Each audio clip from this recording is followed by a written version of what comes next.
Hello, my name is Zora. I've come here today to find out what I need to know to be a health and safety representative. Hello Zora, I'm going to answer all your questions and take you through all the information you will need to do your job. So what areas will we be covering today? We are going to cover what is health and safety and what your role is. Can you tell me what health and safety means? The definition is the measures necessary to control and reduce the risks to the health and/or safety of anyone who might be affected by the activities of people at work. The main reason for health and safety legislation is to protect people at work and those who are affected by work activities. Please can you explain that more for me? The law states that we, UBU, must protect everyone that works for us and anyone who comes into our place of work. What laws are there? The Health and Safety at Work Act 1974. This is really important that staff understand this law. There are strict responsibilities for both the employer, UBU, and the employees, which is all of us. What do I have to do? You have to make sure that you've read and understood the health and safety policy, attend all health and safety training, wear any personal protective equipment, including gloves and aprons, that have been provided, and follow all the safe systems of working. What do you mean by safe systems of working? Safe systems of working, which include risk assessments, they help us evidence that we are working within the law. Do you mean all the health and safety checks that we do? Yes. Can you tell me what checks we have in place? We have things to check every day. Some things we check every week and things we check every month. As a health and safety representative, you may be responsible for doing some of these checks, but remember, it is your service manager who is ultimately responsible for the health and safety in your support, but we all have a responsibility to follow policy and safe systems. Can I have some time to think about some of the things we check daily? Yes, that's fine. Come back in 5 minutes with your list and we can go through it.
5, 4, 3, 2, 1. I have a list of things we check daily. Security.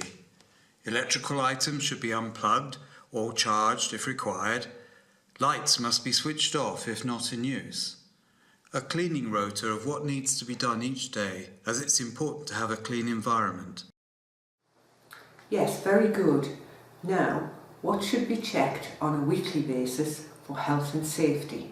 Again, you have 5 minutes to think about this.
5, 4, 3, 2, 1.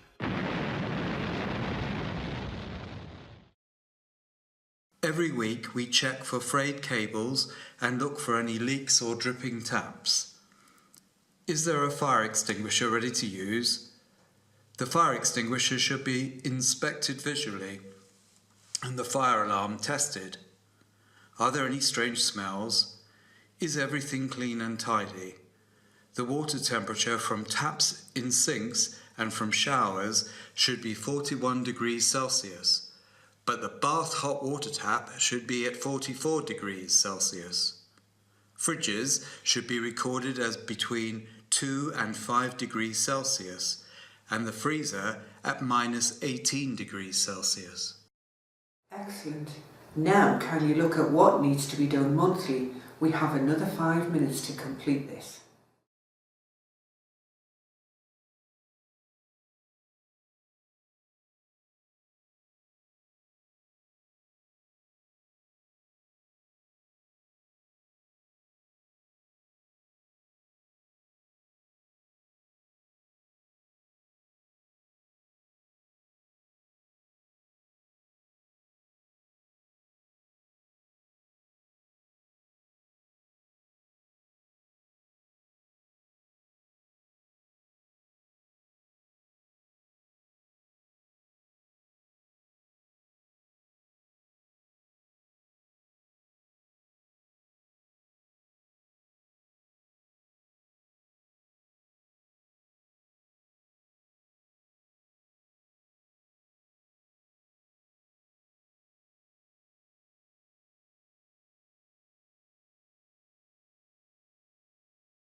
5, 4, 3, 2, 1.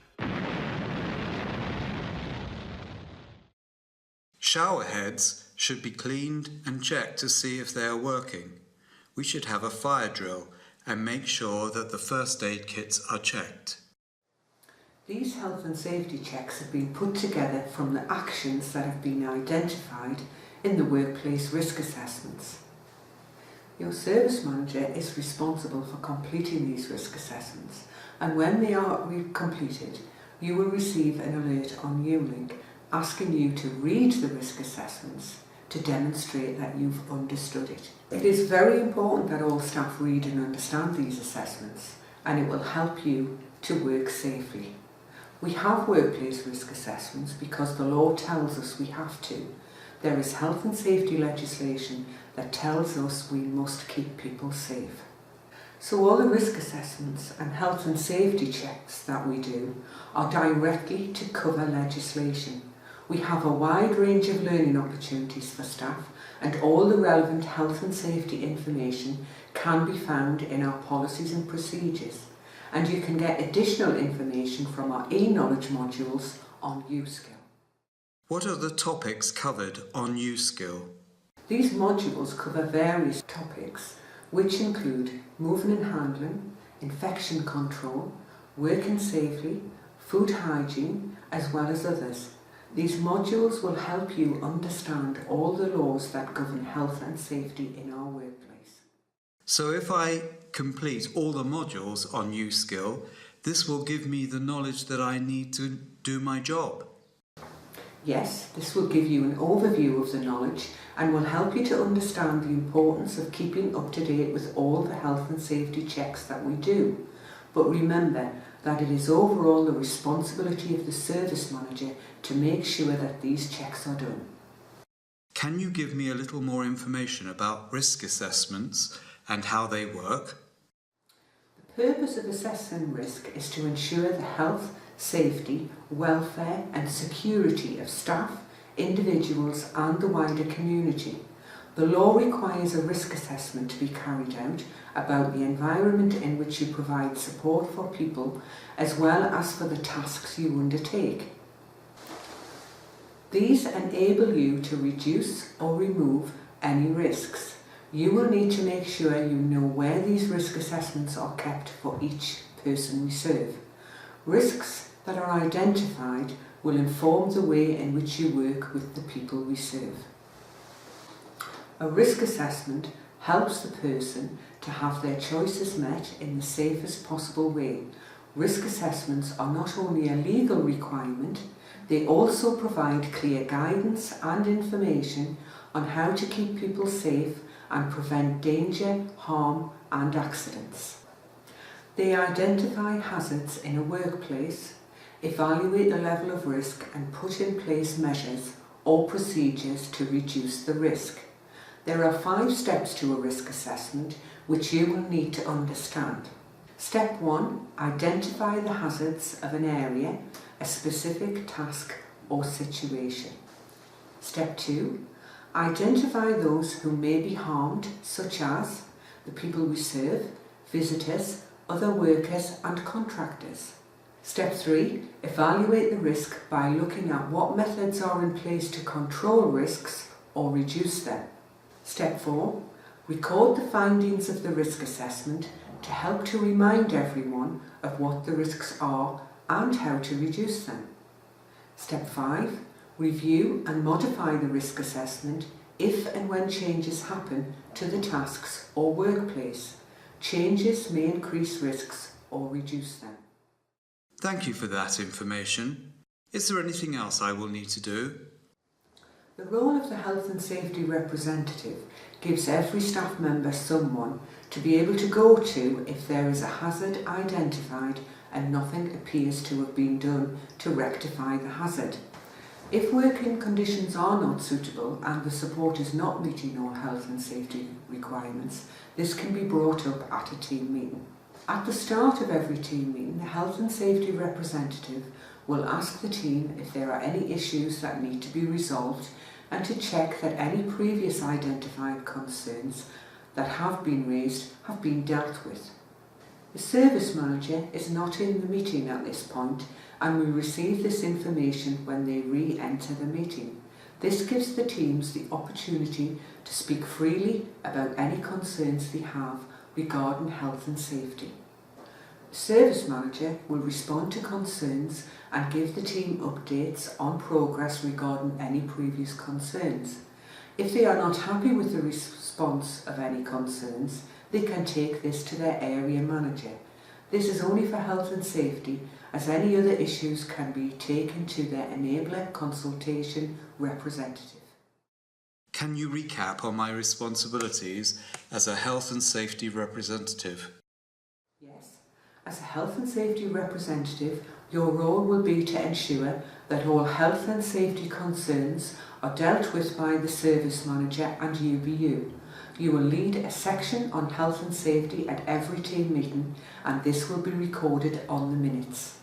You may be allocated the role of checking that all the health and safety checks are completed, which will be agreed by your service manager, but it will not necessarily be your responsibility to complete all the health and safety checks within the support. And you need to understand all the knowledge regarding health and safety which you can do through your learning on U skill. Thank you. That has been very helpful.